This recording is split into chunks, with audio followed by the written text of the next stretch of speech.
Judges. Judges, chapter 1.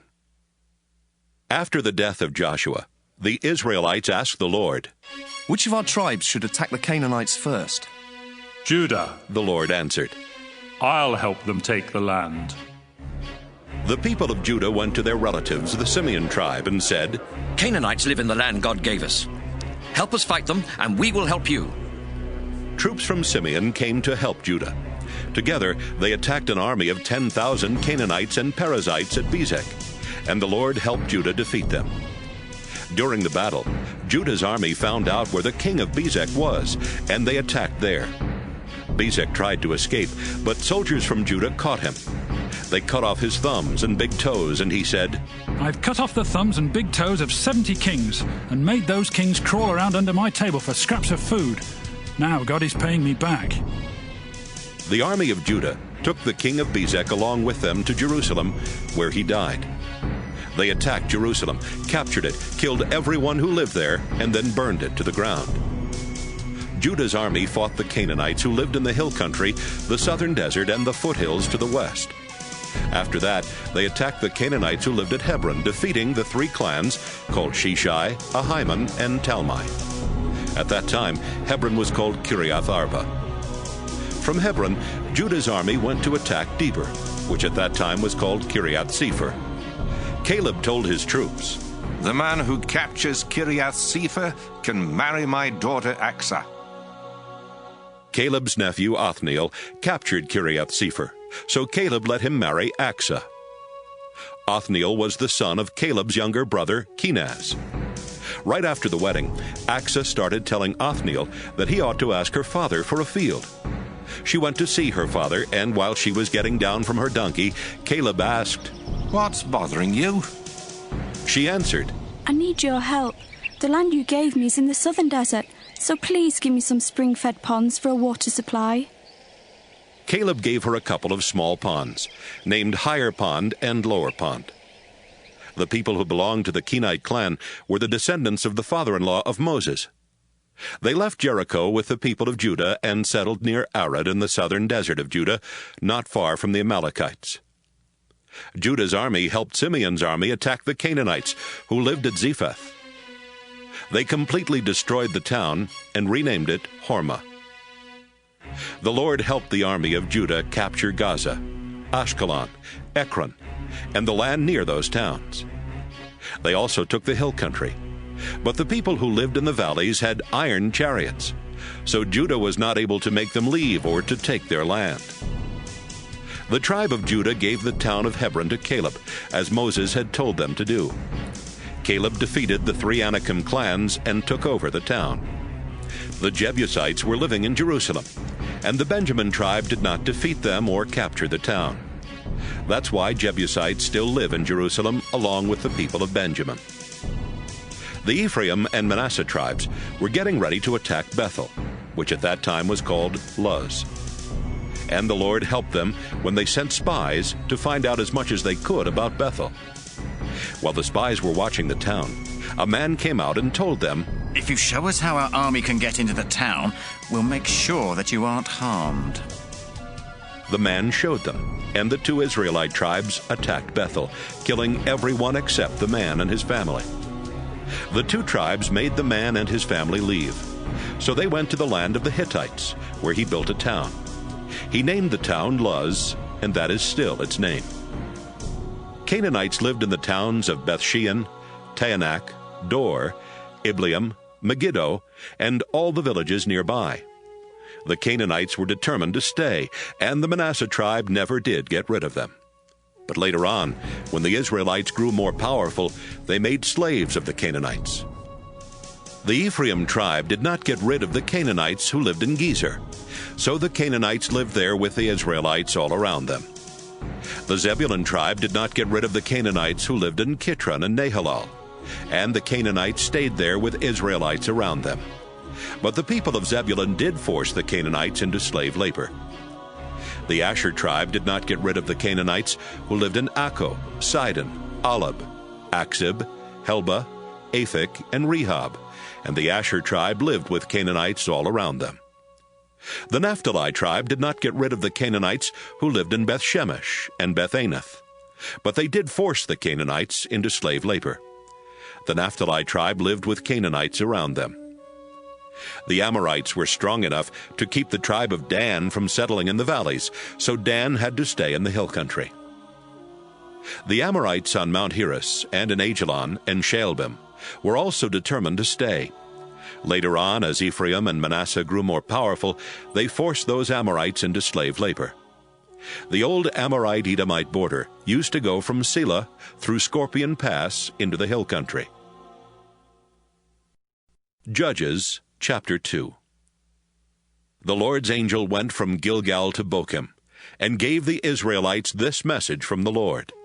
I promised your ancestors that I would give this land to their families, and I brought your people here from Egypt.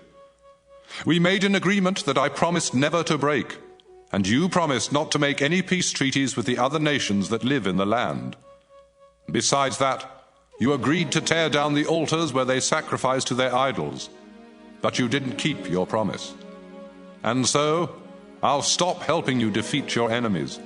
Instead, they will be there to trap you into worshipping their idols. The Israelites started crying loudly, and they offered sacrifices to the Lord. From then on, they called that place Crying. Joshua had been faithful to the Lord, and after Joshua sent the Israelites to take the land they had been promised, they remained faithful to the Lord until Joshua died at the age of 110.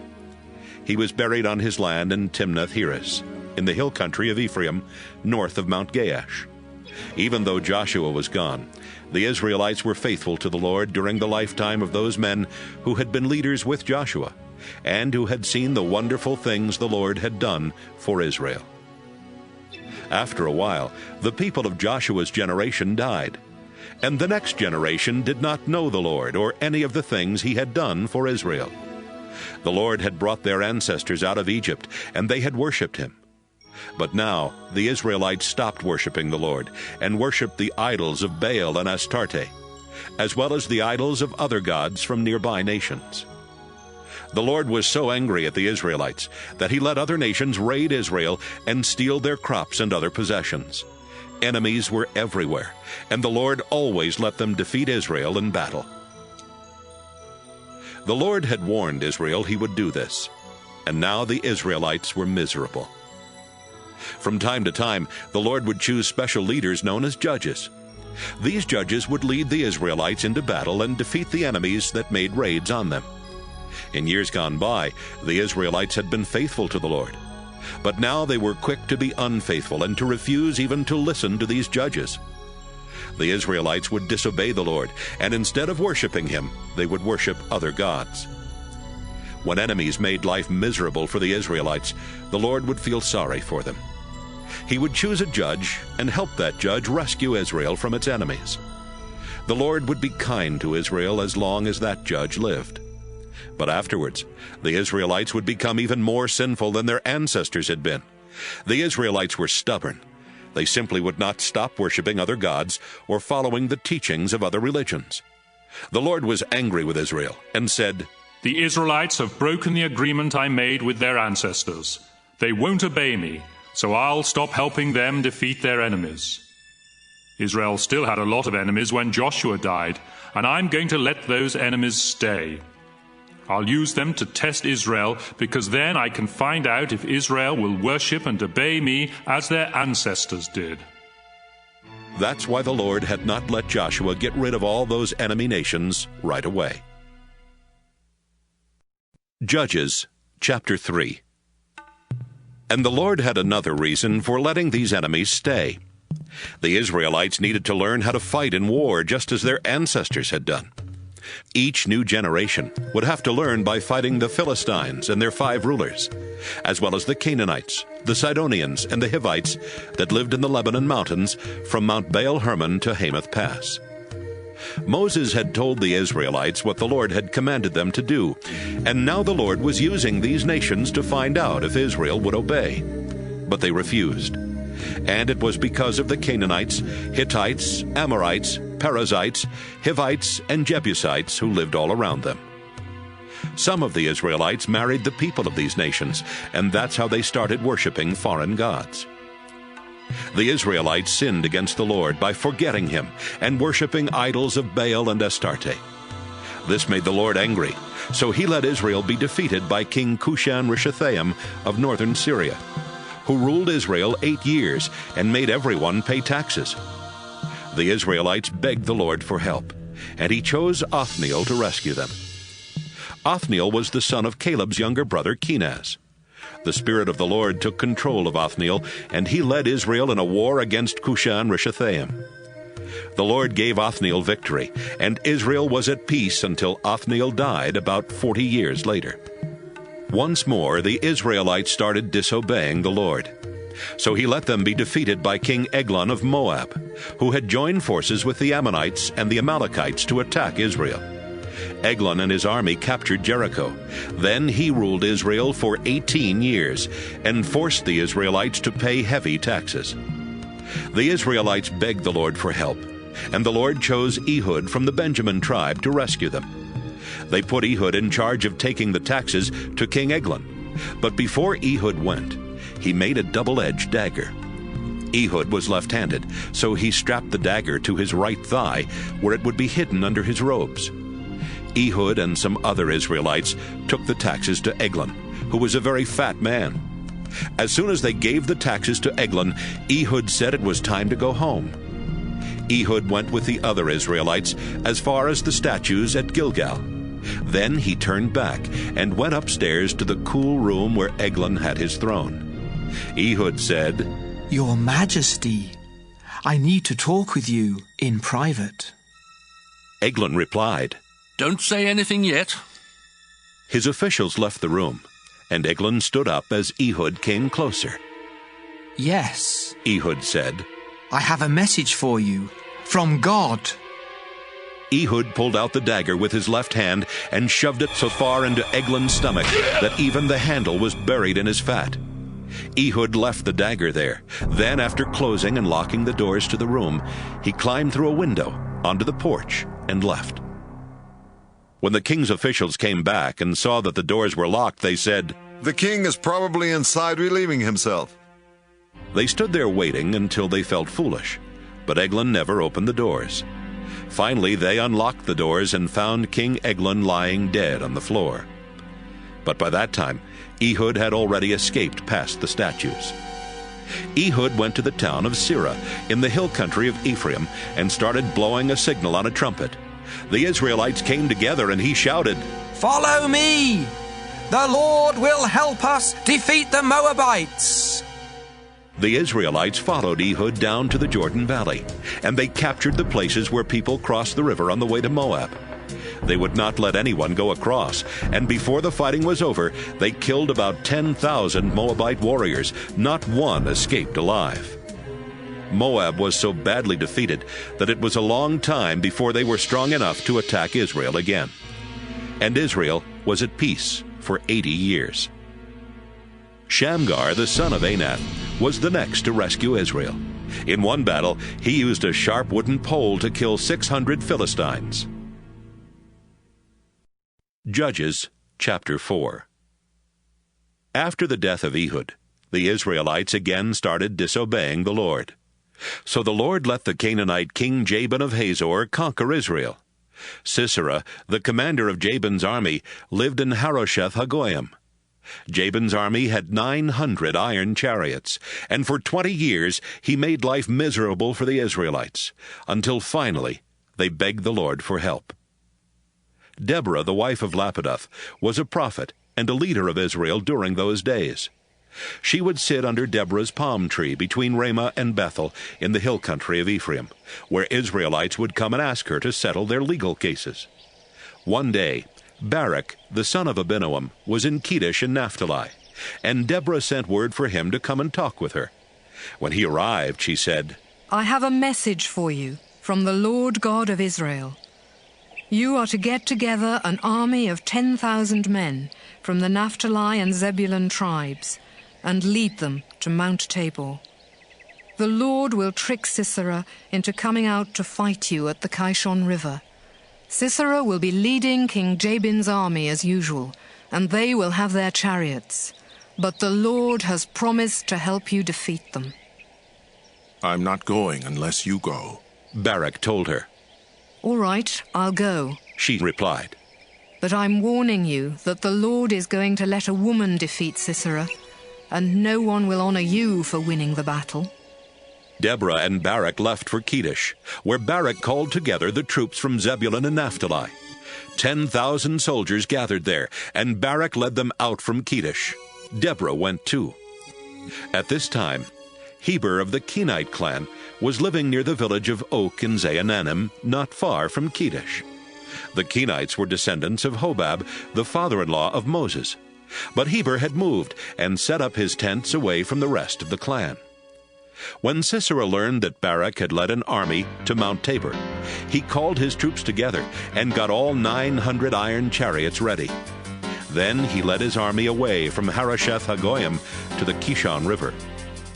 Deborah shouted, Barak, it's time to attack Sisera, because today the Lord is going to help you defeat him. In fact, the Lord has already gone on ahead to fight for you. Barak led his 10,000 troops down from Mount Tabor, and during the battle the Lord confused Sisera, his chariot drivers, and his whole army. Everyone was so afraid of Barak and his army that even Sisera jumped down from his chariot and tried to escape. Barak's forces went after Sisera's chariots and army as far as Harosheth Hagoyim. Sisera's entire army was wiped out. Only Sisera escaped. He ran to Heber's camp because Heber and his family had a peace treaty with the king of Hazor. Sisera went to the tent that belonged to Jael, Heber's wife. She came out to greet him and said, Come in, sir. Please come on in. Don't be afraid. After they had gone inside, Sisera lay down and Jael covered him with a blanket. Could I have a little water? He asked. I'm thirsty. Jael opened a leather bottle and poured him some milk. Then she covered him back up. Stand at the entrance to the tent, Sisera told her. If someone comes by and asks if anyone is inside, tell them no. Sisera was exhausted and soon fell asleep. Jael took a hammer and drove a tent peg through his head into the ground, and he died.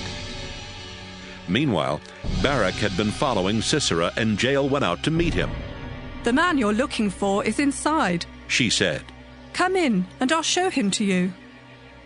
They went inside, and there was Sisera, dead and stretched out with a tent peg through his skull. That same day, the Israelites defeated the Canaanite king Jabin, and his army was no longer powerful enough to attack the Israelites. Jabin grew weaker while the Israelites kept growing stronger, and at last the Israelites destroyed him.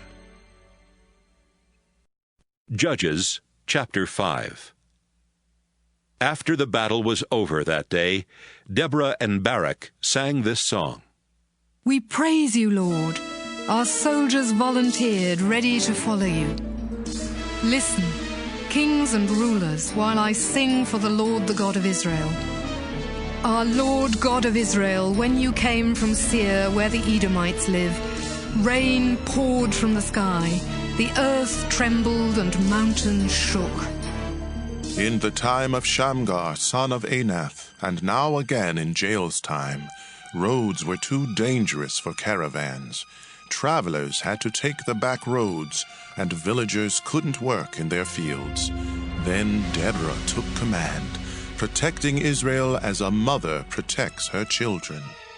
The Israelites worshipped other gods, and the gates of their towns were then attacked. But they had no shields or spears to fight with. I praise you, Lord, and I am grateful for those leaders and soldiers who volunteered. Listen, everyone, whether you ride a donkey with a padded saddle or have to walk, even those who carry water to the animals will tell you, the Lord has won victories, and so has Israel. Then the Lord's people marched down to the town gates and said, Deborah, let's go. Let's sing as we march. Barak, capture our enemies. The Lord's people who were left joined with their leaders and fought at my side. Troops came from Ephraim, where Amalekites once lived. Others came from Benjamin. Officers and leaders came from Machir and Zebulun. The rulers of Issachar came along with Deborah, and Issachar joined Barak into the valley. But the tribe of Reuben was no help at all. Reuben, why did you stay among your sheep pens? Was it to listen to shepherds whistling for their sheep? No one could figure out why Reuben wouldn't come. The people of Gilead stayed across the Jordan. Why did the tribe of Dan remain on their ships and the tribe of Asher stay along the coast near the harbors? But soldiers of Zebulun and Naphtali risked their lives to attack the enemy. Canaanite kings fought us at Taanach by the stream near Megiddo, but they couldn't rob us of our silver. From their pathways in the sky, the stars fought Sisera, and his soldiers were swept away by the ancient Kishon River. I will march on and be brave. Sisera's horses galloped off, their hoofs thundering in retreat. The Lord's angel said, "Put a curse on Mirah's town. Its people refuse to help the Lord fight his powerful enemies." But honor Jael, the wife of Heber from the Kenite clan. Give more honor to her than to any other woman who lives in tents. Yes, give more honor to her than to any other woman. Sisera asked for water, but Jael gave him milk. Cream in a fancy cup. She reached for a tent peg and held a hammer in her right hand, and with a blow to the head she crushed his skull. Sisera sank to his knees and fell dead at her feet. Sisera's mother looked out through her window. "Why is he taking so long?" she asked. "Why haven't we heard his chariots coming?" She and her wisest women gave the same answer. Sisera and his troops are finding treasures to bring back, a woman or maybe two for each man, and beautiful dresses for those women to wear. Our Lord, we pray that all your enemies will die like Sisera, but let everyone who loves you shine brightly like the sun at dawn. Judges chapter 6. There was peace in Israel for about 40 years. Then once again the Israelites started disobeying the Lord, so he let the nation of Midian control Israel for 7 years. The Midianites were so cruel that many Israelites ran to the mountains and hid in caves. Every time the Israelites would plant crops, the Midianites invaded Israel together with the Amalekites and other eastern nations. They rode in on their camels, set up their tents, and then let their livestock eat the crops as far as the town of Gaza. The Midianites stole food, sheep, cattle, and donkeys. Like a swarm of locusts, they could not be counted, and they ruined the land wherever they went. The Midianites took almost everything that belonged to the Israelites, and the Israelites begged the Lord for help. Then the Lord sent a prophet to them with this message. I am the Lord God of Israel, so listen to what I say. You were slaves in Egypt, but I set you free and led you out of Egypt into this land.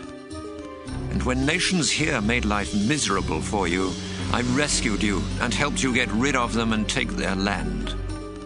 I am your God, and I told you not to worship Amorite gods, even though you are living in the land of the Amorites. But you refused to listen. One day an angel from the Lord went to the town of Ophrah and sat down under the big tree that belonged to Joash, a member of the Abiezer clan. Joash's son Gideon was nearby, threshing grain in a shallow pit where he could not be seen by the Midianites. The angel appeared and spoke to Gideon. The Lord is helping you, and you are a strong warrior. Gideon answered, Please, don't take this wrong, but if the Lord is helping us, then why have all these awful things happened? We've heard how the Lord performed miracles and rescued our ancestors from Egypt. But those things happened long ago.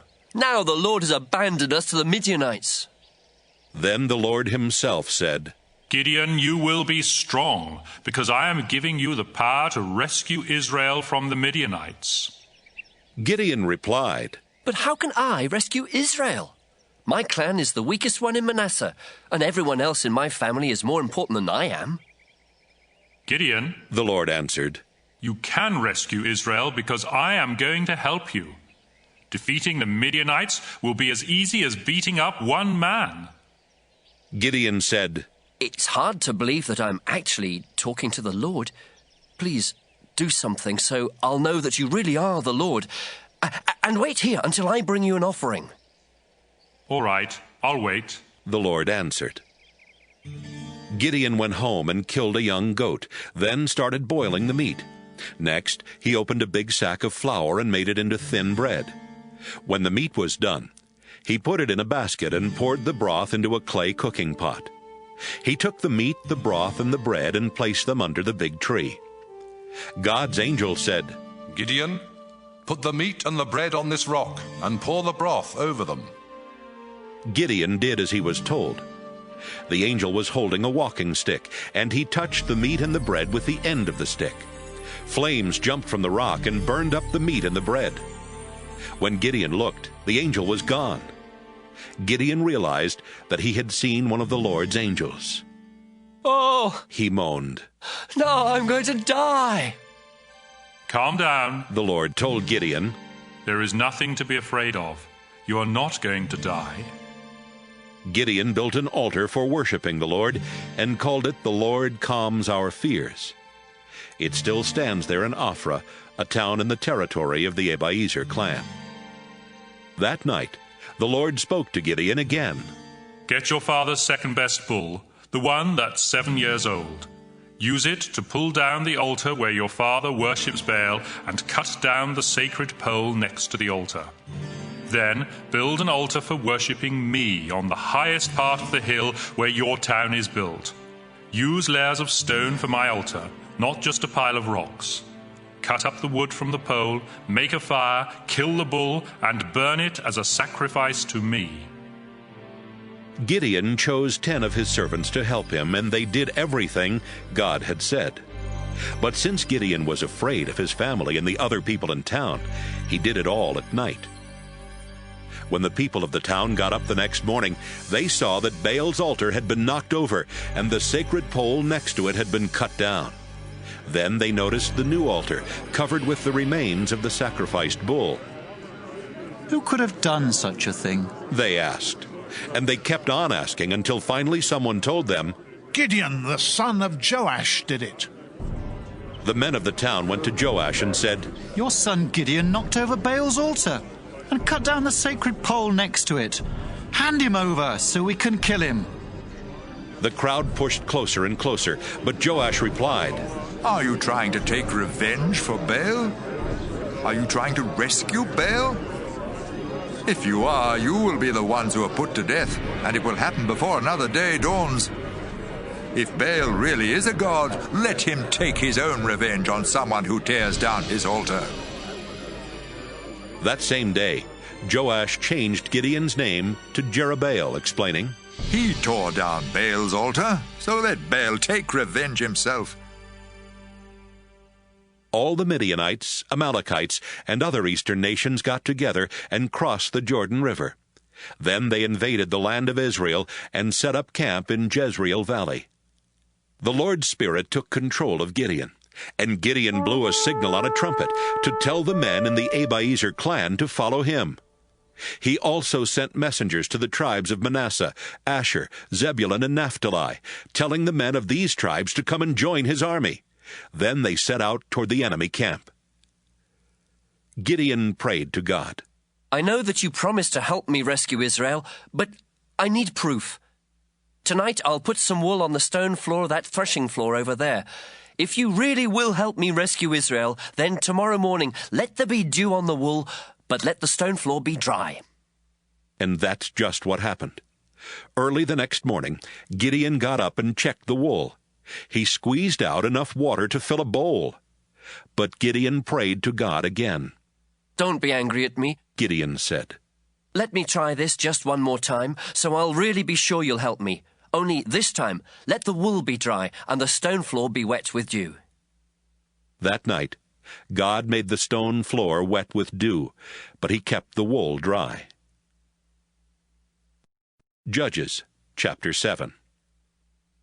Early the next morning, Gideon and his army got up and moved their camp to Fear Spring. The Midianite camp was to the north, in the valley at the foot of Morah Hill. The Lord said, Gideon, your army is too big. I can't let you win with this many soldiers. The Israelites would think that they had won the battle all by themselves, and that I didn't have anything to do with it. So call your troops together and tell them that anyone who is really afraid can leave Mount Gilead and go home. 22,000 men returned home, leaving Gideon with only 10,000 soldiers. Gideon, the Lord said, you still have too many soldiers. Take them down to the spring and I'll test them. I'll tell you which ones can go along with you and which ones must go back home. When Gideon led his army down to the spring, the Lord told him, watch how each man gets a drink of water, then divide them into 2 groups, those who lap the water like a dog and those who kneel down to drink. 300 men scooped up water in their hands and lapped it, and the rest knelt to get a drink. The Lord said, Gideon, your army will be made up of everyone who lapped the water from their hands. Send the others home. I'm going to rescue Israel by helping you and your army of 300 defeat the Midianites. Then Gideon gave these orders. You 300 men stay here. The rest of you may go home, but leave your food and trumpets with us. Gideon's army camp was on top of a hill overlooking the Midianite camp in the valley. That night, the Lord said to Gideon, get up, attack the Midianite camp. I am going to let you defeat them. But if you're still afraid, you and your servant Purah should sneak down to their camp. When you hear what the Midianites are saying, you'll be brave enough to attack. Gideon and Purah worked their way to the edge of the enemy camp, where soldiers were on guard duty. The camp was huge. The Midianites, Amalekites, and other eastern nations covered the valley like a swarm of locusts, and it would be easier to count the grains of sand on a beach than to count their camels. Gideon overheard one enemy guard telling another, I had a dream about a flat loaf of barley bread that came tumbling into our camp. It hit the headquarters tent, and the tent flipped over and fell down. The other soldier answered, your dream must have been about Gideon, the Israelite commander. It means God will let him and his army defeat the Midianite army and everyone else in our camp.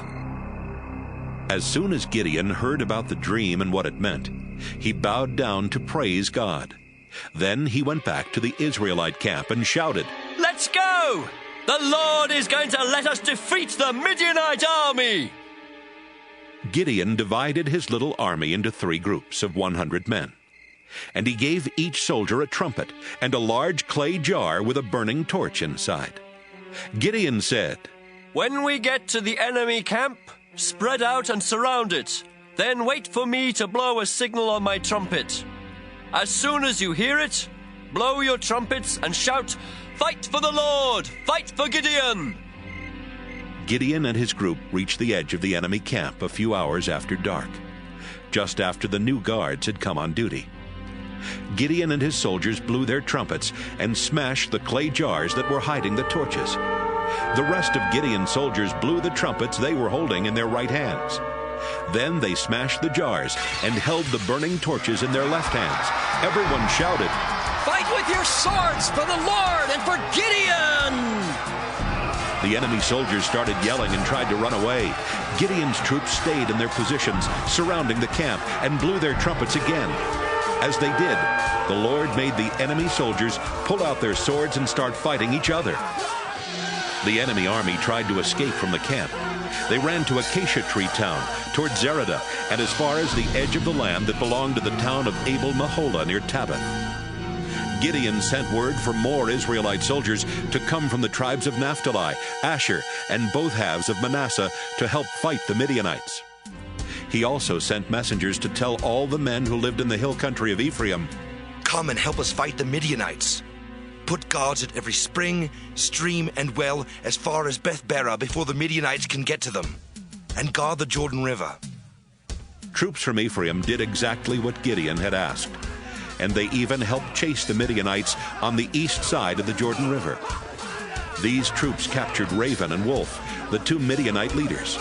They killed Raven at a large rock that has come to be known as Raven Rock. And they killed Wolf near a wine pit that has come to be called Wolf Wine Pit. The men of Ephraim brought the heads of the 2 Midianite leaders to Gideon. Judges chapter 8. But the men were really upset with Gideon and complained. When you went to war with Midian, you didn't ask us to help. Why did you treat us like that? Gideon answered, Don't be upset. Even though you came later, you were able to do much more than I did. It's just like the grape harvest. The grapes your tribe doesn't even bother to pick are better than the best grapes my family can grow. Besides, God chose you to capture Raven and Wolf. I didn't do a thing compared to you. By the time Gideon had finished talking, the men of Ephraim had calmed down and were no longer angry at him. After Gideon and his 300 troops had chased the Midianites as far as the Jordan River, they were exhausted. The town of Succoth was nearby, so he went there and asked, Please give my troops some food. They are worn out, but we have to keep chasing Zebah and Zalmunna, the 2 Midianite kings. The town leaders of Succoth answered, Why should we feed your army? We don't know if you really will defeat Zebah and Zalmunna. Just wait, Gideon said. After the Lord helps me defeat them, I'm coming back here. I'll make a whip out of thorns and rip the flesh from your bones. After leaving Succoth, Gideon went to Peniel and asked the leaders there for some food, but he got the same answer as he had gotten at Succoth. I'll come back safe and sound, Gideon said. But when I do, I'm going to tear down your tower. Zebah and Zalmunna were in Karkor, with an army of 15,000 troops. They were all that was left of the army of the eastern nations, because 120,000 of their warriors had been killed in the battle. Gideon reached the enemy camp by going east along Nomad Road, past Nobah and Jogbehah. He made a surprise attack, and the enemy panicked. Zebah and Zalmunna tried to escape, but Gideon chased and captured them. After the battle, Gideon set out for home. As he was going through Hirah's Pass, he caught a young man who lived in Succoth. Gideon asked him who the town officials of Succoth were, and the young man wrote down 77 names. Gideon went to the town officials and said, Here are Zebah and Zalmunna. Remember how you made fun of me? You said, we don't know if you really will defeat those 2 Midianite kings, so why should we feed your worn-out army? Gideon made a whip from thorn plants and used it to beat the town officials. Afterwards, he went to Peniel, where he tore down the tower and killed all the town officials there. Then Gideon said, Zebah and Zalmunna, tell me about the men you killed at Tabor. They were a lot like you, the 2 kings answered. They were dignified, almost like royalty. They were my very own brothers, Gideon said.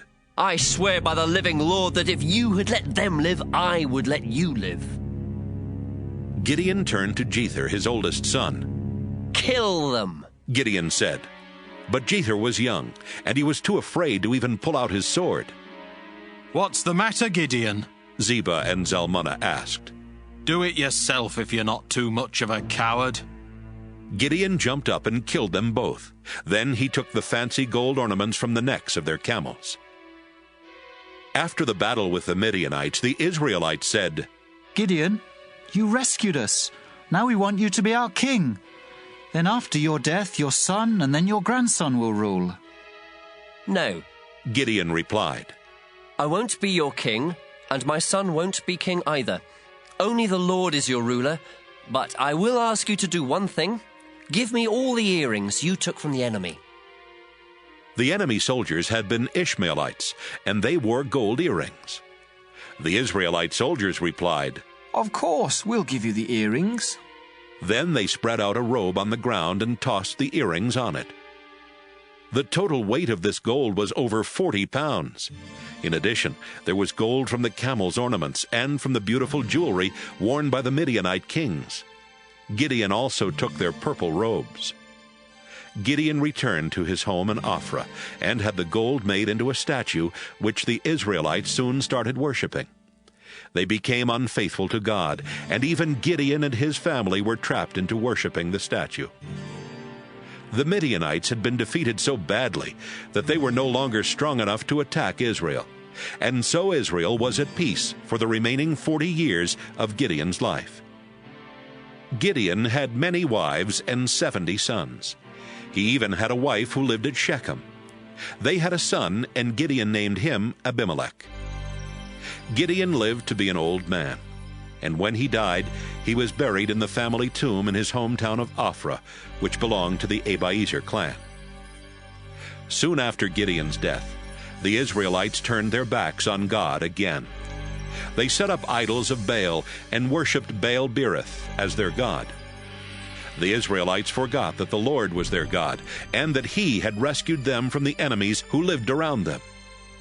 Besides all that, the Israelites were unkind to Gideon's family, even though Gideon had done so much for Israel.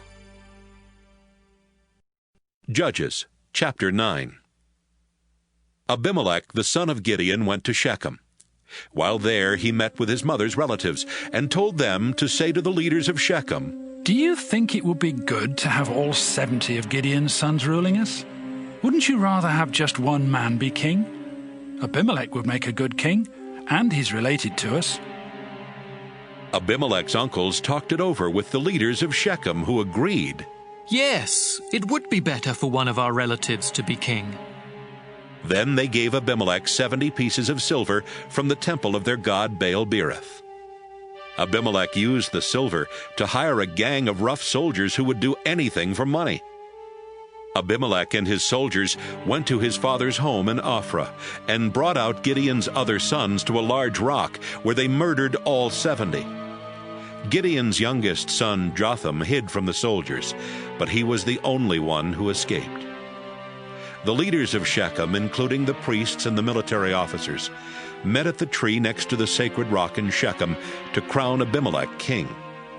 Jotham heard what they were doing, so he climbed to the top of Mount Gerizim and shouted down to the people who were there at the meeting, "Leaders of Shechem, listen to me, and maybe God will listen to you.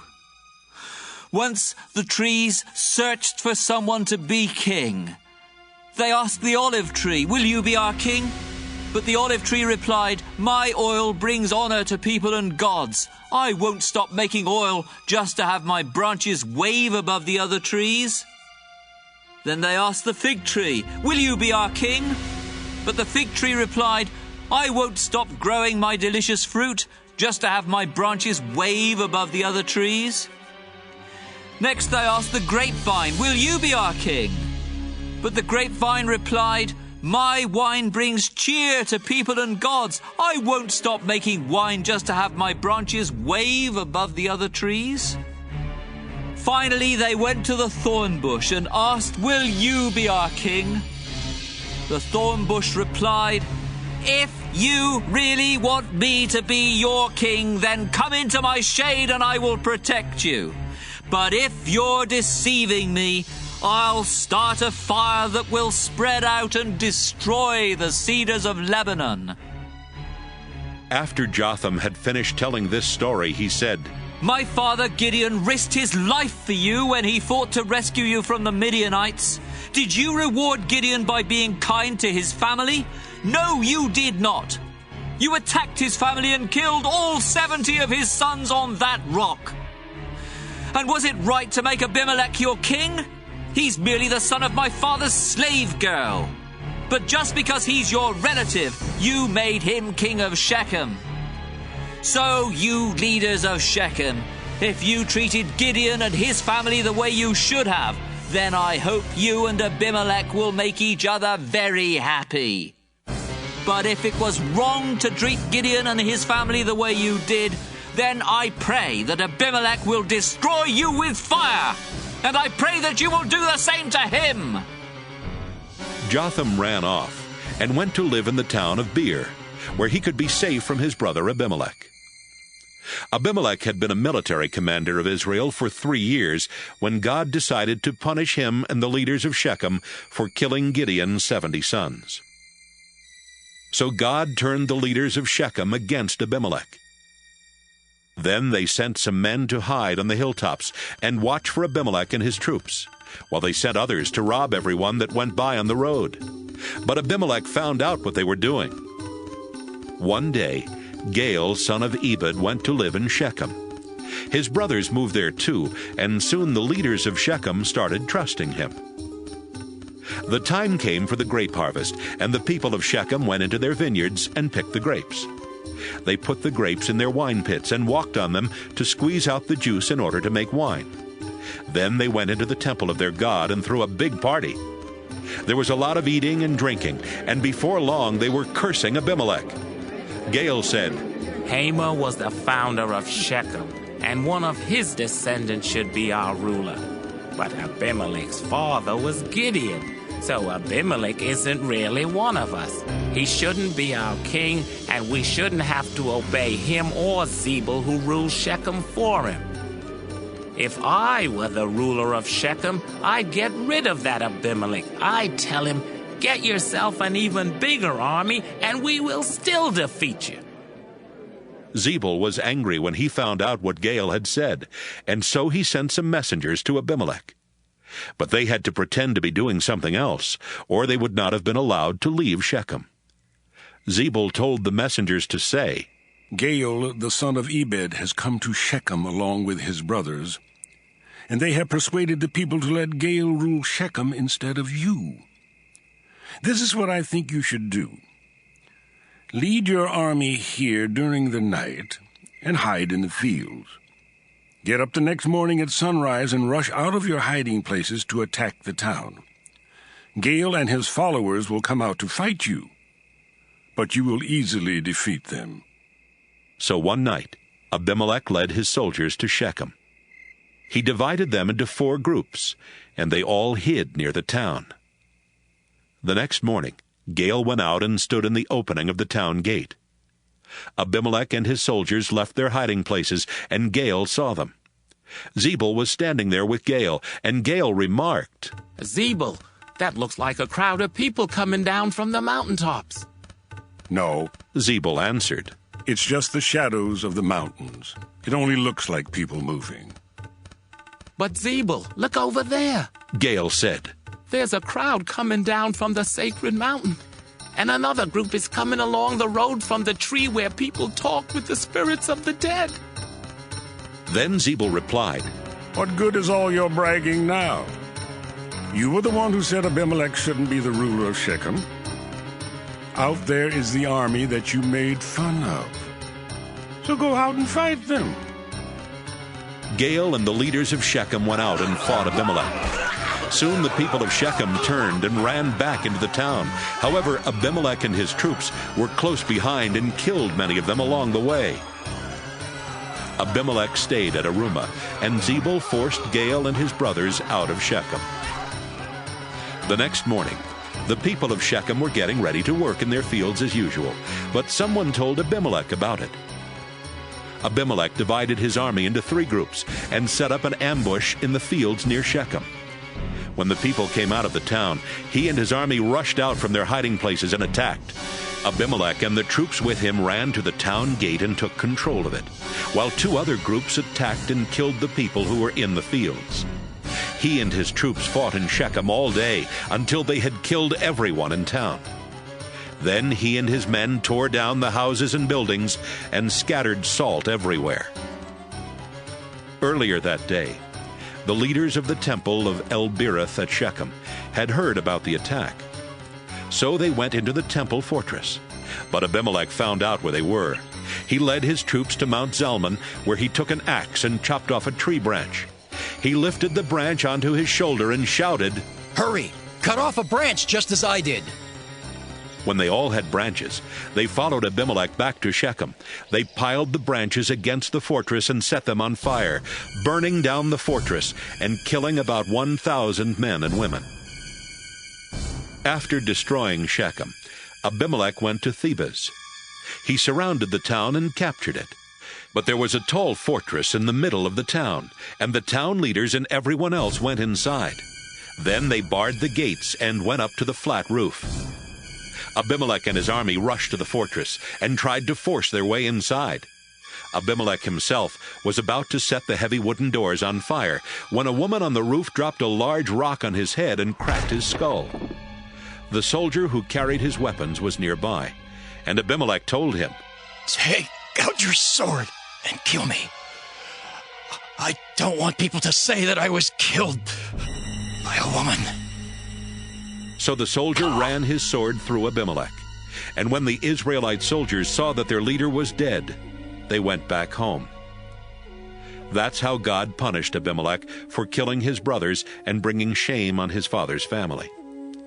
God also punished the people of Shechem for helping Abimelech. Everything happened just as Jotham's curse said it would. Judges chapter 10.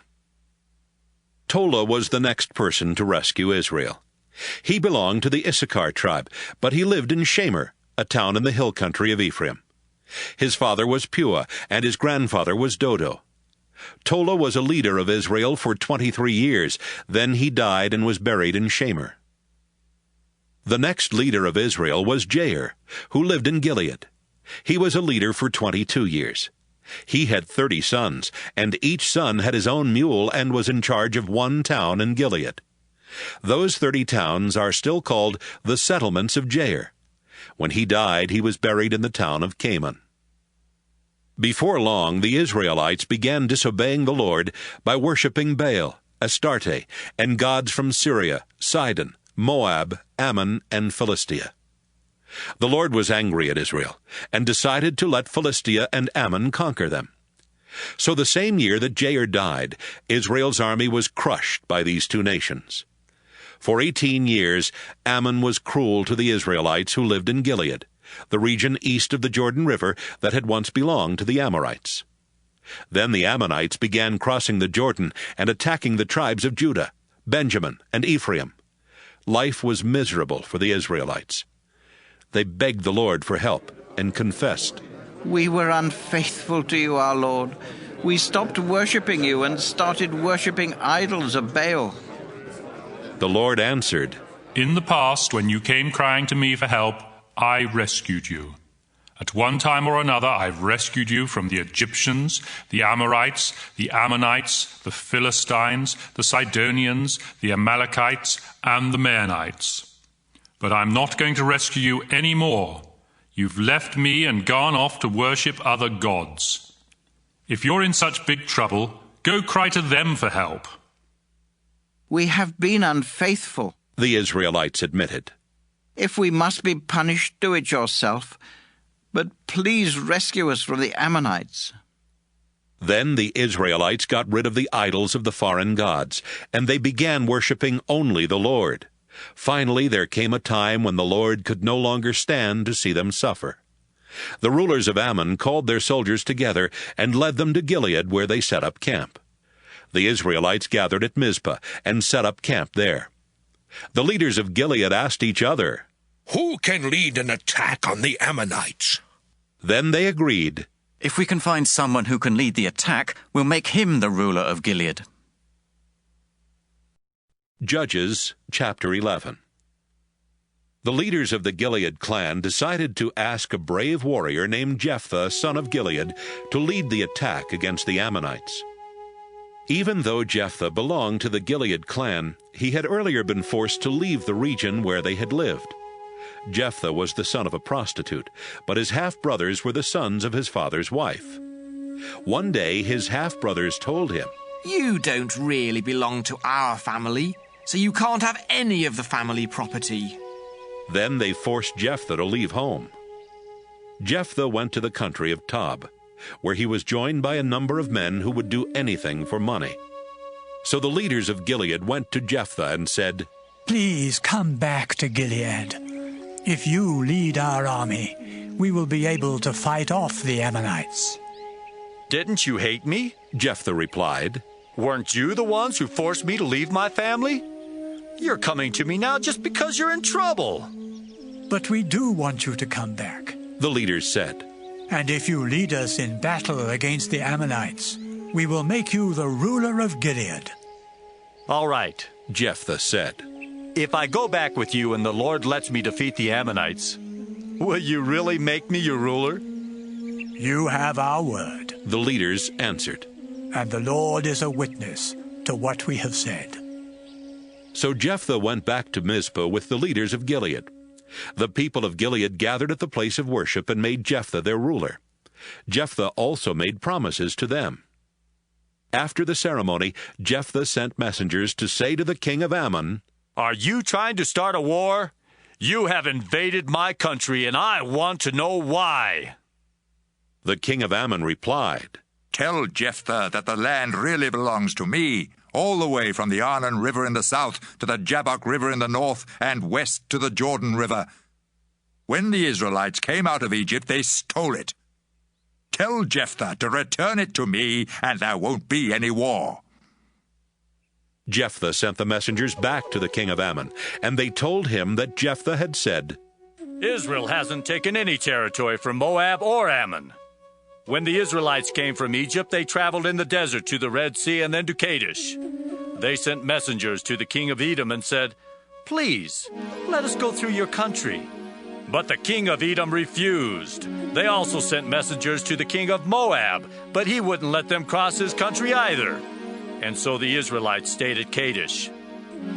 A little later, the Israelites set out into the desert, going east of Edom and Moab, and camping on the eastern side of the Arnon River Gorge. The Arnon is the eastern border of Moab, and since the Israelites didn't cross it, they didn't even set foot in Moab. The Israelites sent messengers to the Amorite king Sihon of Heshbon. Please, they said, let our people go through your country to get to our own land. Sihon didn't think the Israelites could be trusted, so he called his army together. They set up camp at Jahaz, then they attacked the Israelite camp. But the Lord God helped Israel defeat Sihon and his army. Israel took over all of the Amorite land where Sihon's people had lived, from the Arnon River in the south to the Jabbok River in the north, and from the desert in the east to the Jordan River in the west. The messengers also told the king of Ammon that Jephthah had said, The Lord God of Israel helped his nation get rid of the Amorites and take their land. Now, do you think you're going to take over that same territory? If Chemosh, your God, takes over a country and gives it to you, don't you have a right to it? And if the Lord takes over a country and gives it to us, the land is ours. Are you better than Balak, the son of Zippor? He was the king of Moab, but he didn't quarrel with Israel or start a war with us. For 300 years, Israelites have been living in Heshbon and Aurora and in the nearby villages, and in the towns along the Arnon River Gorge. If the land really belonged to you Ammonites, you wouldn't have waited until now to try to get it back. I haven't done anything to you, but it's certainly wrong of you to start a war. I pray that the Lord will show whether Israel or Ammon is in the right. But the king of Ammon paid no attention to Jephthah's message. Then the Lord's Spirit took control of Jephthah, and Jephthah went through Gilead and Manasseh raising an army. Finally, he arrived at Mizpah in Gilead, where he promised the Lord, If you will let me defeat the Ammonites and come home safely, I will sacrifice to you whoever comes out to meet me first. From Mizpah, Jephthah attacked the Ammonites, and the Lord helped him defeat them. Jephthah and his army destroyed the 20 towns between Aurora and Minnith, and others as far as Abel-Kiramim. After that, the Ammonites could not invade Israel any more. When Jephthah returned to his home in Mizpah, the first one to meet him was his daughter. She was playing a tambourine and dancing to celebrate his victory, and she was his only child. Oh, Jephthah cried. Then he tore his clothes in sorrow and said to his daughter, I made a sacred promise to the Lord, and I must keep it. Your coming out to meet me has broken my heart. Father, she said, you made a sacred promise to the Lord, and he let you defeat the Ammonites. Now you must do what you promised, even if it means I must die. But first, please let me spend 2 months wandering in the hill country with my friends. We will cry together because I can never get married and have children. Yes, you may have 2 months, Jephthah said. She and some other girls left, and for 2 months they wandered in the hill country, crying because she could never get married and have children. Then she went back to her father. He did what he had promised, and she never got married. That's why every year Israelite girls walk around for 4 days weeping for Jephthah's daughter. Judges chapter 12. The men of the Ephraim tribe got together an army and went across the Jordan River to Zaphon to meet with Jephthah. They said, "Why did you go to war with the Ammonites without asking us to help? Just for that, we're going to burn down your house with you inside." "But I did ask for your help," Jephthah answered. "That was back when the people of Gilead and I were having trouble with the Ammonites, and you wouldn't do a thing to help us. So, when we realized you weren't coming, we risked our lives and attacked the Ammonites, and the Lord let us defeat them. There's no reason for you to come here today to attack me." But the men from Ephraim said, "You people of Gilead are nothing more than refugees from Ephraim. You even live on land that belongs to the tribes of Ephraim and Manasseh." So Jephthah called together the army of Gilead. Then they attacked and defeated the army from Ephraim. The army of Gilead also posted guards at all the places where the soldiers from Ephraim could cross the Jordan River to return to their own land. Whenever one of the men from Ephraim would try to cross the river, the guards would say, "Are you from Ephraim?" "No," the man would answer. "I'm not from Ephraim." The guards would then tell them to say Shibboleth, because they knew that people of Ephraim could say Sibboleth, but not Shibboleth. If the man said Sibboleth, the guards would grab him and kill him right there. Altogether, 42,000 men from Ephraim were killed in the battle and at the Jordan. Jephthah was a leader of Israel for 6 years before he died and was buried in his hometown Mizpah in Gilead. Ibzan, the next leader of Israel, came from Bethlehem. He had 30 daughters and 30 sons, and he let them all marry outside his clan.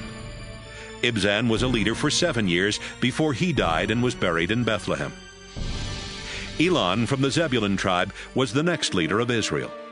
He was a leader for 10 years before he died and was buried in Ajalon that belonged to the Zebulun tribe. Abdon, the son of Hillel, was the next leader of Israel. He had 40 sons and 30 grandsons, and each one of them had his own donkey. Abdon was a leader for 8 years before he died and was buried in his hometown of Pirathon, which is located in the part of the hill country of Ephraim where Amalekites used to live. Judges chapter 13. Once again the Israelites started disobeying the Lord, so he let the Philistines take control of Israel for 40 years. Manoah from the tribe of Dan lived in the town of Zorah. His wife was not able to have children, but one day an angel from the Lord appeared to her and said, "You have never been able to have any children, but very soon you will be pregnant and have a son. He will belong to God from the day he is born, so his hair must never be cut. And even before he is born, you must not drink any wine or beer or eat any food forbidden by God's laws. Your son will begin to set Israel free from the Philistines," the angel said. She went to Manoah and said, "A prophet who looked like an angel of God came and talked to me. I was so frightened that I didn't even ask where he was from. He didn't tell me his name, but he did say that I'm going to have a baby boy. I'm not supposed to drink any wine or beer or eat any food forbidden by God's laws. Our son will belong to God for as long as he lives." Then Manoah prayed, "Our Lord, please send that prophet again and let him tell us what to do for the son we are going to have." God answered Manoah's prayer, and the angel went back to Manoah's wife while she was resting in the fields. Manoah wasn't there at the time, so she found him and said, "That same man is here again. He's the one I saw the other day." Manoah went with his wife and asked the man, "Are you the one who spoke to my wife?" "Yes, I am," he answered. Manoah then asked, "When your promise comes true, what rules must he obey and what will be his work?" "Your wife must be careful to do everything I told her," the Lord's angel answered. "She must not eat or drink anything made from grapes. She must not drink wine or beer or eat anything forbidden by God's laws. I told her exactly what to do. Please, Manoah said, stay here with us for just a little while, and we'll fix a young goat for you to eat. Manoah didn't realize that he was really talking to one of the Lord's angels. The angel answered, I can stay for a little while, although I won't eat any of your food. But if you would like to offer the goat as a sacrifice to the Lord, that would be fine. Manoah said, Tell us your name, so we can honor you after our son is born. No, the angel replied. You don't need to know my name. And if you did, you couldn't understand it. So Manoah took a young goat over to a large rock he had chosen for an altar, and he built a fire on the rock. Then he killed the goat and offered it with some grain as a sacrifice to the Lord. But then an amazing thing happened. The fire blazed up toward the sky, and the Lord's angel went up toward heaven in the fire. Manoah and his wife bowed down low when they saw what happened. The angel was gone, but Manoah and his wife realized that he was one of the Lord's angels. Manoah said, We have seen an angel. Now we are going to die. The Lord isn't going to kill us. Manoah's wife responded. The Lord accepted our sacrifice and grain offering, and he let us see something amazing. Besides, he told us that we're going to have a son. Later, Manoah's wife did give birth to a son, and she named him Samson. As the boy grew, the Lord blessed him. Then, while Samson was staying at Dan's camp between the towns of Zorah and Eshtaol, the Spirit of the Lord took control of him. Judges chapter 14. One day Samson went to Timnah, where he saw a Philistine woman. When he got back home, he told his parents, I saw a Philistine woman in Timnah, and I want to marry her. Get her for me. His parents answered, There are a lot of women in our clan, and even more in the rest of Israel. Those Philistines are pagans. Why would you want to marry one of their women? She looks good to me, Samson answered. Get her for me. At that time, the Philistines were in control of Israel, and the Lord wanted to stir up trouble for them. That's why he made Samson desire that woman. As Samson and his parents reached the vineyards near Timnah, a fierce young lion suddenly roared and attacked Samson. But the Lord's Spirit took control of Samson, and with his bare hands he tore the lion apart as though it had been a young goat. His parents didn't know what he had done, and he didn't tell them. When they got to Timnah, Samson talked to the woman, and he was sure that she was the one for him. Later, Samson returned to Timnah for the wedding, and when he came near the place where the lion had attacked, he left the road to see what was left of the lion. He was surprised to see that bees were living in the lion's skeleton, and that they had made some honey. He scooped up the honey in his hands and ate some of it as he walked along. When he got back to his parents, he gave them some of the honey and they ate it too. But he didn't tell them he had found the honey in the skeleton of a lion. While Samson's father went to make the final arrangements with the bride and her family, Samson threw a big party as grooms usually did. When the Philistines saw what Samson was like, they told 30 of their young men to stay with him at the party. Samson told the 30 young men, This party will last for 7 days. Let's make a bet. I'll tell you a riddle, and if you can tell me the right answer before the party is over, I'll give each one of you a shirt and a full change of clothing. But if you can't tell me the answer, then each of you will have to give me a shirt and a full change of clothing. It's a bet, the Philistine said. Tell us the riddle. Samson said, Once so strong and mighty, now so sweet and tasty. 3 days went by, and the Philistine young men had not come up with the right answer. Finally, on the 7th day of the party, they went to Samson's bride and said, You had better trick your husband into telling you the answer to his riddle. Have you invited us here just to rob us? If you don't find out the answer, we will burn you and your family to death. Samson's bride went to him and started crying in his arms. You must really hate me, she sobbed.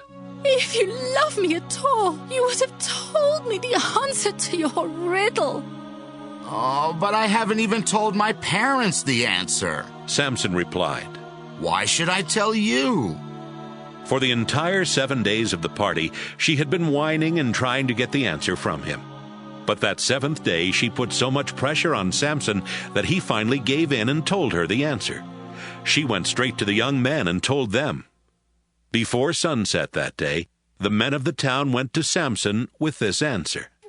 A lion is the strongest, honey is the sweetest. Samson replied, This answer you have given me doubtless came from my bride-to-be. Then the Lord's Spirit took control of Samson.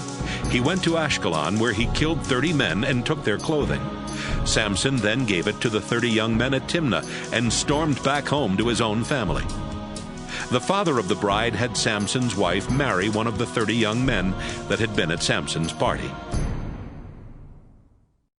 Judges, chapter 15.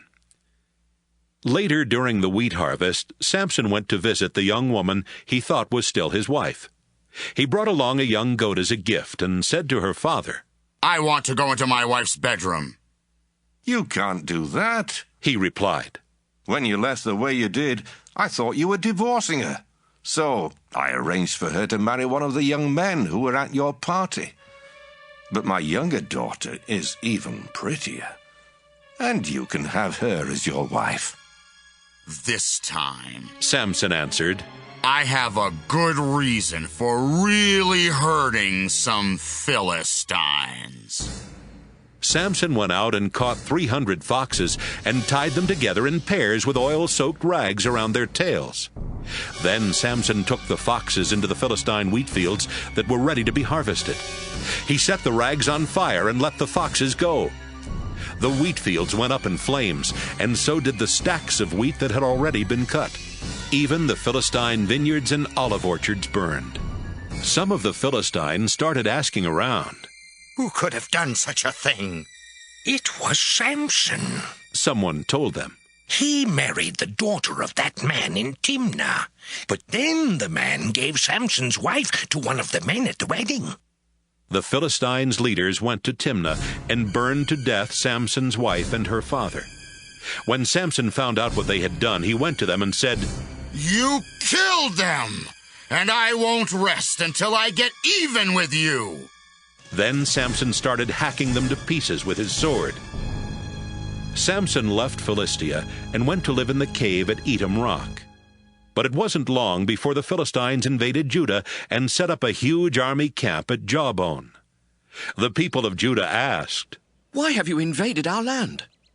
The Philistines answered, We've come to get Samson. We're going to do the same things to him that he did to our people. 3,000 men from Judah went to the cave at Etam Rock and said to Samson, Don't you know that the Philistines rule us and they will punish us for what you did? I was only getting even with them, Samson replied. They did the same things to me first. We came here to tie you up and turn you over to them, said the men of Judah. I won't put up a fight, Samson answered. But you have to promise not to hurt me yourselves. We promise, the men said. We will only tie you up and turn you over to the Philistines. We won't kill you. Then they tied up his hands and arms with 2 brand-new ropes and led him away from Etam Rock. When the Philistines saw that Samson was being brought to their camp at Jawbone, they started shouting and ran toward him. But the Lord's Spirit took control of Samson, and Samson broke the ropes as though they were pieces of burnt cloth. Samson glanced around and spotted the jawbone of a donkey. The jawbone had not yet dried out, so it was still hard and heavy. Samson grabbed it and started hitting Philistines. He killed 1,000 of them. After the fighting was over, he made up this poem about what he had done to the Philistines. I used a donkey's jawbone to kill 1,000 men. I beat them with this jawbone over and over again. Samson tossed the jawbone on the ground and decided to call the place Jawbone Hill. It is still called that today.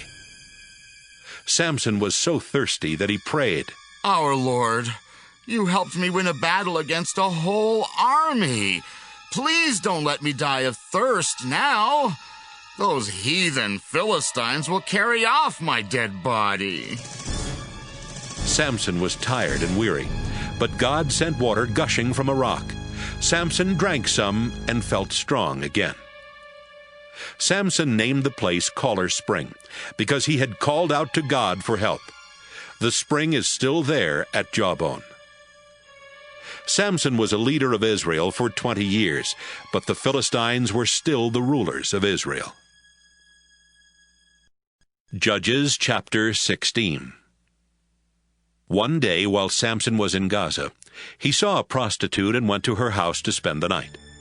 The people who lived in Gaza found out he was there, and they decided to kill him at sunrise. So they went to the city gate and waited all night in the guard rooms on each side of the gate. But Samson got up in the middle of the night and went to the town gate. He pulled the gate doors and doorposts out of the wall and put them on his shoulders. Then he carried them all the way to the top of the hill that overlooks Hebron, where he set the doors down, still closed and locked. Some time later, Samson fell in love with a woman named Delilah, who lived in Sorek Valley. The Philistine rulers went to Delilah and said, "Trick Samson into telling you what makes him so strong and what can make him weak. Then we can tie him up so he can't get away. If you find out his secret, we will each give you 1,100 pieces of silver." The next time Samson was at Delilah's house, she asked, "Samson, what makes you so strong? How can I tie you up so you can't get away? Come on, you can tell me." Samson answered, "If someone ties me up with 7 new bowstrings that have never been dried, it will make me just as weak as anyone else." The Philistine rulers gave 7 new bowstrings to Delilah. They also told some of their soldiers to go to Delilah's house and hide in the room where Samson and Delilah were. If the bowstrings made Samson weak, they would be able to capture him. Delilah tied up Samson with the bowstrings and shouted, "Samson, the Philistines are attacking." Samson snapped the bowstrings as though they were pieces of scorched string. The Philistines had not found out why Samson was so strong. "You lied and made me look like a fool," Delilah said. "Now tell me, how can I really tie you up?" Samson answered, "Use some new ropes. If I'm tied up with ropes that have never been used, I'll be just as weak as anyone else." Delilah got new ropes and again had some Philistines hide in the room. Then she tied up Samson's arms and shouted, "Samson, the Philistines are attacking." Samson snapped the ropes as if they were threads. "You're still lying and making a fool of me," Delilah said. "Tell me how I can tie you up." "My hair is in 7 braids," Samson replied. "If you weave my braids into the threads on a loom and nail the loom to a wall, then I will be as weak as anyone else." While Samson was asleep, Delilah wove his braids into the threads on a loom and nailed the loom to a wall. Then she shouted, "Samson, the Philistines are attacking." Samson woke up and pulled the loom free from its posts in the ground and from the nails in the wall. Then he pulled his hair free from the woven cloth. "Samson," Delilah said, "you claim to love me, but you don't mean it. You've made me look like a fool 3 times now, and you still haven't told me why you're so strong." Delilah started nagging and pestering him day after day until he couldn't stand it any longer. Finally, Samson told her the truth. "I have belonged to God ever since I was born, so my hair has never been cut. If it were ever cut off, my strength would leave me, and I would be as weak as anyone else." Delilah realized that he was telling the truth. So she sent someone to tell the Philistine rulers, come to my house one more time. Samson has finally told me the truth. The Philistine rulers went to Delilah's house, and they brought along the silver they had promised her. Delilah had lulled Samson to sleep, with his head resting in her lap. She signaled to one of the Philistine men as she began cutting off Samson's 7 braids. And by the time she was finished, Samson's strength was gone. Delilah tied him up and shouted, Samson, the Philistines are attacking. Samson woke up and thought, I'll break loose and escape, just as I always do. He did not realize that the Lord had stopped helping him. The Philistines grabbed Samson and poked out his eyes. They took him to the prison in Gaza and chained him up. Then they put him to work, turning a millstone to grind grain. But they didn't cut his hair anymore, so it started growing back. The Philistine rulers threw a big party and sacrificed a lot of animals to their god Dagon. The rulers said, Samson was our enemy, but our god Dagon helped us capture him. Everyone there was having a good time, and they shouted, Bring out Samson! He's still good for a few more laughs. The rulers had Samson brought from the prison, and when the people saw him, this is how they praised their God. Samson ruined our crops and killed our people. He was our enemy, but our God helped us capture him. They made fun of Samson for a while. Then they told him to stand near the columns that supported the roof. A young man was leading Samson by the hand, and Samson said to him, I need to lean against something. Take me over to the columns that hold up the roof. The Philistine rulers were celebrating in a temple packed with people and with 3,000 more on the flat roof. They had all been watching Samson and making fun of him. Samson prayed, Please remember me, Lord God. The Philistines poked out my eyes, but make me strong one last time so I can take revenge for at least one of my eyes. Samson was standing between the 2 middle columns that held up the roof. He felt around and found one column with his right hand and the other with his left hand. Then he shouted, Let me die with the Philistines! He pushed against the columns as hard as he could, and the temple collapsed with the Philistine rulers and everyone else still inside. Samson killed more Philistines when he died than he had killed during his entire life. His brothers and the rest of his family went to Gaza and took his body back home. They buried him in his father's tomb, which was located between Zorah and Eshtaol. Samson was a leader of Israel for 20 years. Judges chapter 17. Micah belonged to the Ephraim tribe and lived in the hill country. One day he told his mother, Do you remember those 1,100 pieces of silver that were stolen from you? I was there when you put a curse on whoever stole them. Well, I'm the one who did it. His mother answered, I pray that the Lord will bless you, my son. Micah returned the silver to his mother, and she said, I give this silver to the Lord so my son can use it to make an idol. Turning to her son, she said, Micah, now the silver belongs to you. But Micah handed it back to his mother. She took 200 pieces of the silver and gave them to a silver worker who made them into an idol. They kept the idol in Micah's house. He had a shrine for worshiping God there at his home, and he had made some idols and a sacred priestly vest. Micah chose one of his own sons to be the priest for his shrine. This was before kings ruled Israel, so all the Israelites did whatever they thought was right. One day a young Levite came to Micah's house in the hill country of Ephraim.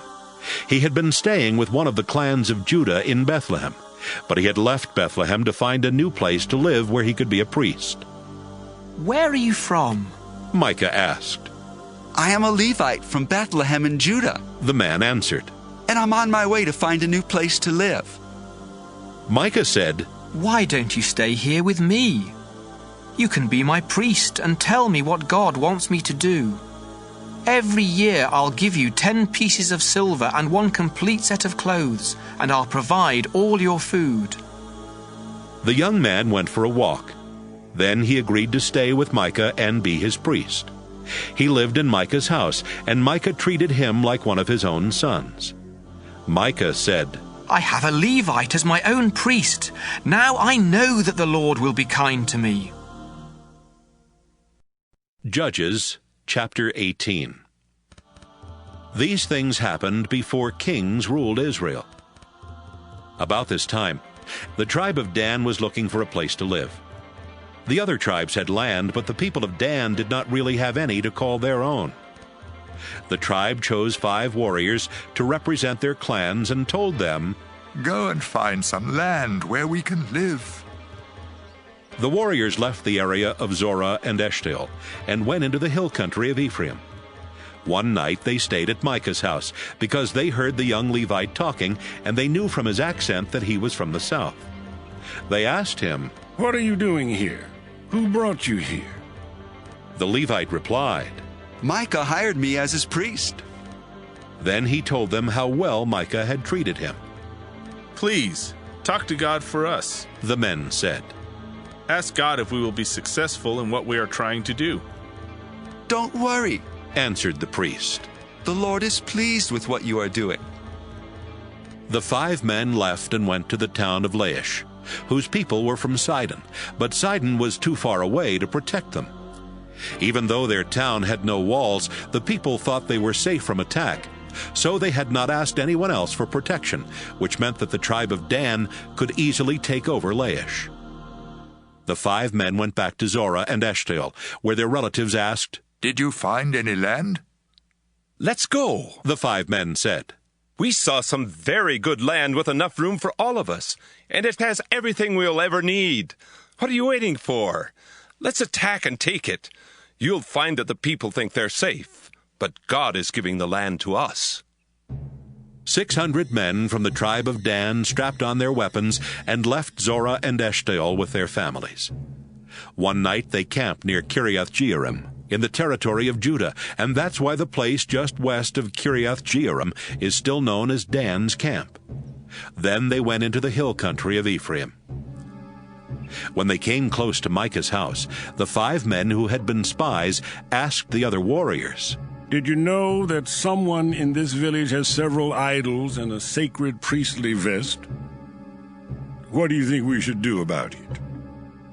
The 600 warriors left the road and went to the house on Micah's property where the young Levite priest lived. They stood at the gate and greeted the priest. Meanwhile, the 5 men who had been there before went into Micah's house and took the sacred priestly vest and the idols. "Hey!" the priest shouted. "What do you think you're doing?" "Quiet," the men said. "Keep your mouth shut and listen. Why don't you come with us and be our priest, so you can tell us what God wants us to do? You could stay here and be a priest for one man's family, but wouldn't you rather be the priest for a clan, or even a whole tribe of Israel?" The priest really liked that idea, so he took the vest and the idols and joined the others from the tribe of Dan. Then they turned and left after putting their children, their cattle, and the rest of their other possessions in front. They had traveled for some time before Micah asked his neighbors to help him get his things back. He and his men caught up with the people of Dan and shouted for them to stop. They turned to face him and asked, "What's wrong? Why did you bring all these men?" Micah answered, "You know what's wrong. You stole the gods I made, and you took my priest. I don't have anything left." "We don't want to hear any more about it," the people of Dan said. "And if you make us angry, you'll only get yourself and your family killed." After saying this, they turned and left. Micah realized there was no way he could win a fight with them, and so he went back home. The tribe of Dan took Micah's priest and the things Micah had made and headed for Laish, which was located in a valley controlled by the town of Beth-rehob. Laish was defenseless because it had no walls and was too far from Sidon for the Sidonians to help defend it. The leaders of Laish had not even asked nearby towns to help them in case of an attack. The warriors from Dan made a surprise attack on Laish, killing everyone and burning it down. Then they rebuilt the town and settled there themselves. But they named it Dan after one of Israel's sons, who was the ancestor of their tribe. Even though the place of worship was in Shiloh, the people of Dan set up the idol Micah had made. They worshipped the idol, and the Levite was their priest. His name was Jonathan, and he was a descendant of Gershom, the son of Moses. His descendants served as priests for the tribe of Dan until the people of Israel were taken away as prisoners by their enemies. Judges chapter 19. Before kings ruled Israel, a Levite was living deep in the hill country of the Ephraim tribe. He married a woman from Bethlehem in Judah, but she was unfaithful and went back to live with her family in Bethlehem. 4 months later, her husband decided to try and talk her into coming back. So he went to Bethlehem, taking along a servant and 2 donkeys. He talked with his wife, and she invited him into their family's home. Her father was glad to see him and did not want him to leave. So the man stayed 3 days, eating and drinking with his father-in-law. When everyone got up on the 4th day, the Levite started getting ready to go home. But his father-in-law said, "Don't leave until you have a bite to eat. You'll need strength for your journey." The 2 men sat down together and ate a big meal. "Come on," the man's father-in-law said. "Stay tonight and have a good time." The Levite tried to leave, but his father-in-law insisted, and he spent 1 more night. The 5th day, the man got up early to leave, but his wife's father said, "You need to keep up your strength. Why don't you leave right after lunch?" So the 2 of them started eating. Finally, the Levite got up from the meal so he and his wife and servant could leave. "Look," his father-in-law said, "it's already late afternoon, and if you leave now, you won't get very far before dark. Stay with us 1 more night and enjoy yourself. Then you can get up early tomorrow morning and start home." But the Levite decided not to spend the night there again. He had the saddles put on his 2 donkeys. Then he and his wife and servant traveled as far as Jebus, which is now called Jerusalem. It was beginning to get dark, and the man's servant said, "Let's stop and spend the night in this town where the Jebusites live." "No," the Levite answered.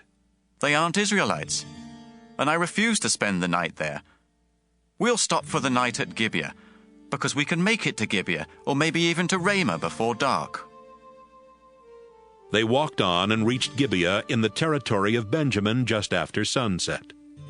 They left the road and went into Gibeah, but the Levite couldn't find a house where anyone would let them spend the night, and they sat down in the open area just inside the town gates. Soon an old man came in through the gates on his way home from working in the fields. Most of the people who lived in Gibeah belonged to the tribe of Benjamin, but this man was originally from the hill country of Ephraim. He noticed that the Levite was just in town to spend the night. "Where are you going?" the old man asked. "Where did you come from?"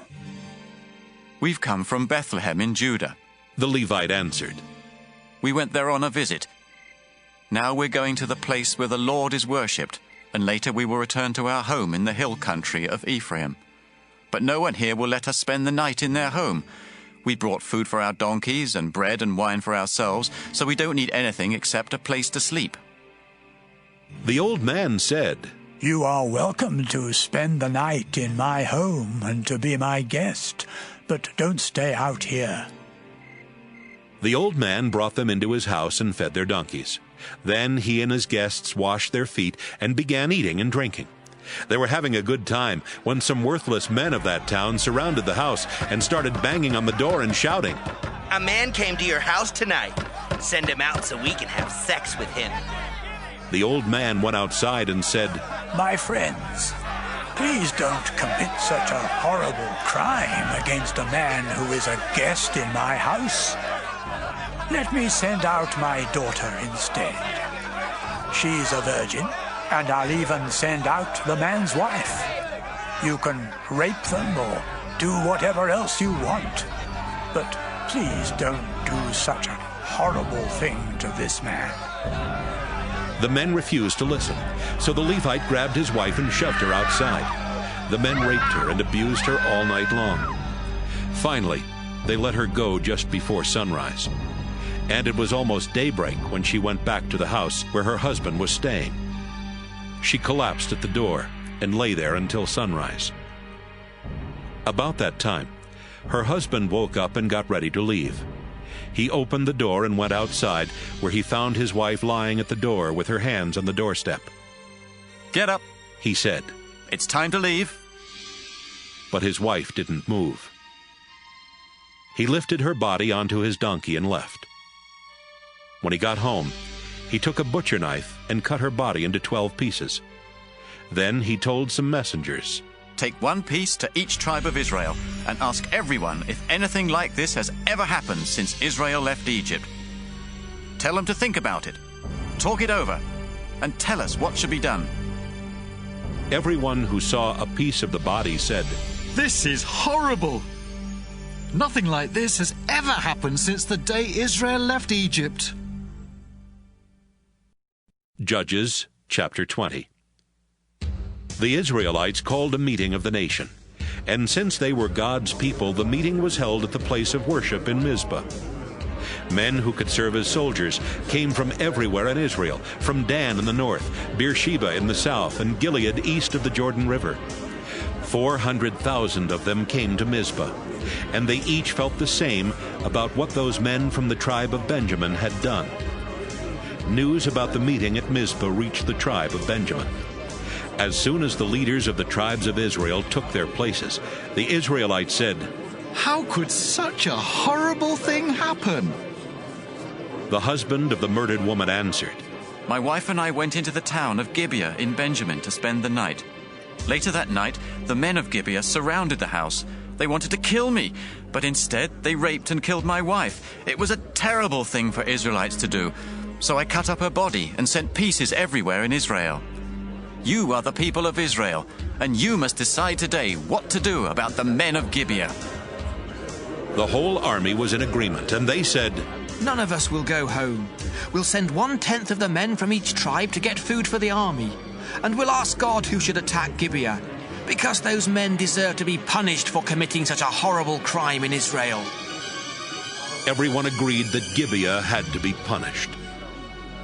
The tribes of Israel sent messengers to every town and village in Benjamin, and wherever the messengers went, they said, "How could those worthless men in Gibeah do such a disgusting thing? We can't allow such a terrible crime to go unpunished in Israel. Hand the men over to us, and we will put them to death." But the people of Benjamin refused to listen to the other Israelites. Men from towns all over Benjamin's territory went to Gibeah and got ready to fight Israel. The Benjamin tribe had 26,000 soldiers, not counting the 700 who were Gibeah's best warriors. In this army there were 700 left-handed experts who could sling a rock at a target the size of a hair and hit it every time. The other Israelite tribes organized their army and found they had 400,000 experienced soldiers. So they went to the place of worship at Bethel and asked God, "Which tribe should be the first to attack the people of Benjamin?" "Judah," the Lord answered. The next morning, the Israelite army moved its camp to a place near Gibeah.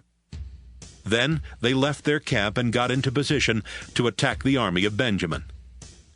Benjamin's soldiers came out of Gibeah and attacked, and when the day was over, 22,000 Israelite soldiers lay dead on the ground. The people of Israel went to the place of worship and cried until sunset. Then they asked the Lord, "Should we attack the people of Benjamin again, even though they are our relatives?" "Yes," the Lord replied. "Attack them again." The Israelite soldiers encouraged each other to be brave and to fight hard. Then the next day they went back to Gibeah and took up the same positions as they had before.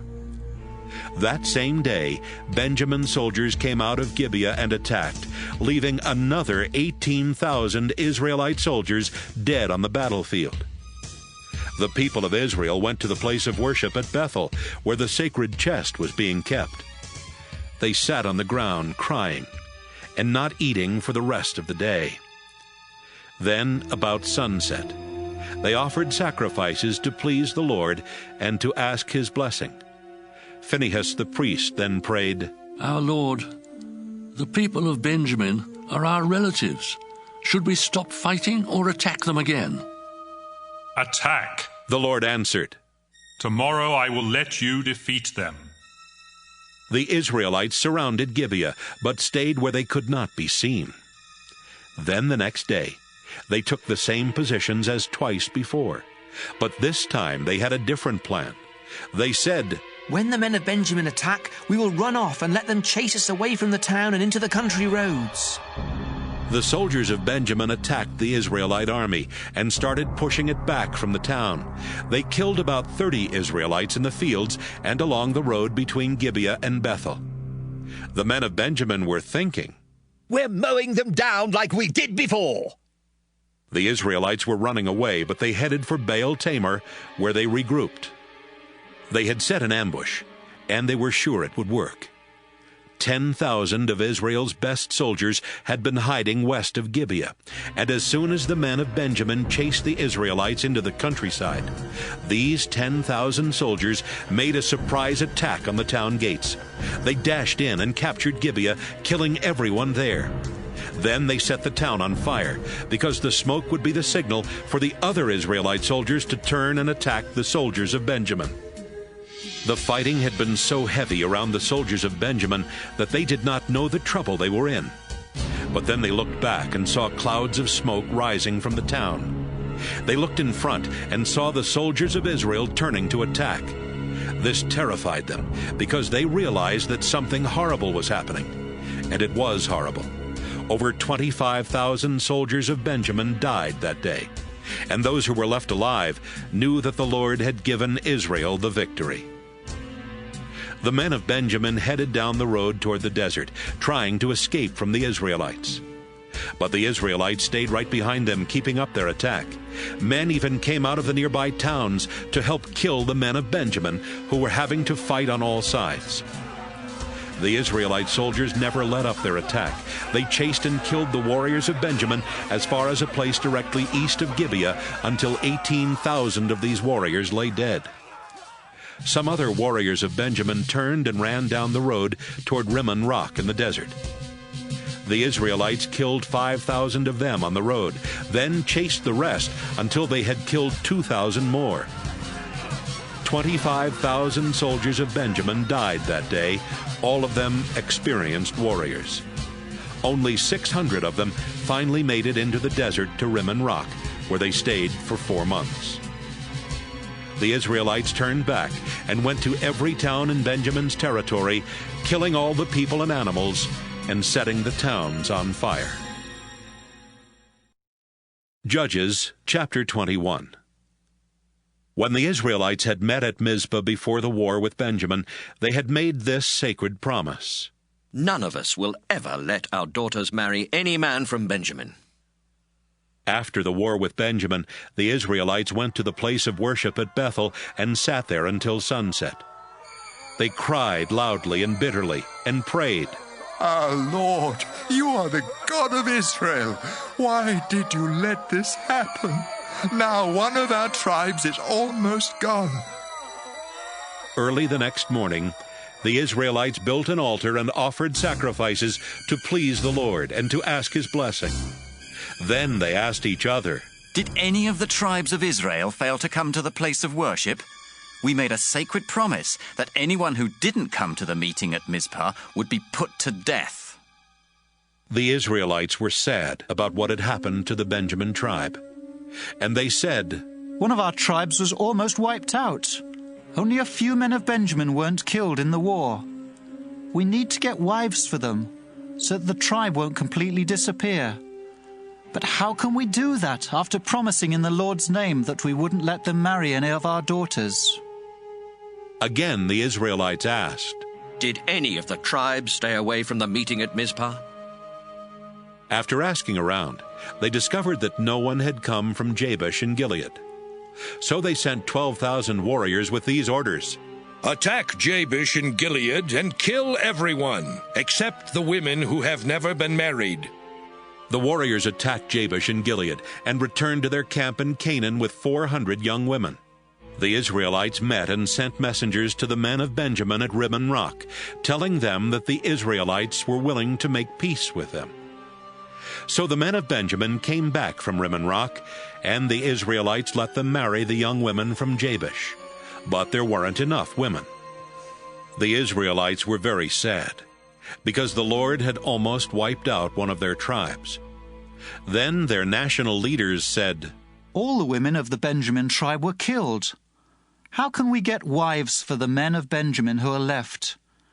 If they don't have children, one of the Israelite tribes will die out. But we can't let the men of Benjamin marry any of our daughters. We made a sacred promise not to do that, and if we break our promise, we will be under our own curse." Then someone suggested, "What about the Lord's festival that takes place each year in Shiloh? It's held north of Bethel, south of Lebonah, and just east of the road that goes from Bethel to Shechem." The leaders told the men of Benjamin who still did not have wives, "Go to Shiloh and hide in the vineyards near the festival. Wait there for the young women of Shiloh to come out and perform their dances. Then rush out and grab one of the young women. Then take her home as your wife. If the fathers or brothers of these women complain about this, we'll say, 'Be kind enough to let those men keep your daughter.' After all, we couldn't get enough wives for all the men of Benjamin in the battle of Jabesh. And because you didn't give them permission to marry your daughters, you won't be under the curse we earlier agreed on." The men of Benjamin went to Shiloh and hid in the vineyards. The young women soon started dancing, and each man grabbed one of them and carried her off. Then the men of Benjamin went back to their own land and rebuilt their towns and started living in them again. Afterwards, the rest of the Israelites returned to their homes and families. In those days, Israel wasn't ruled by a king, and everyone did what they thought was right.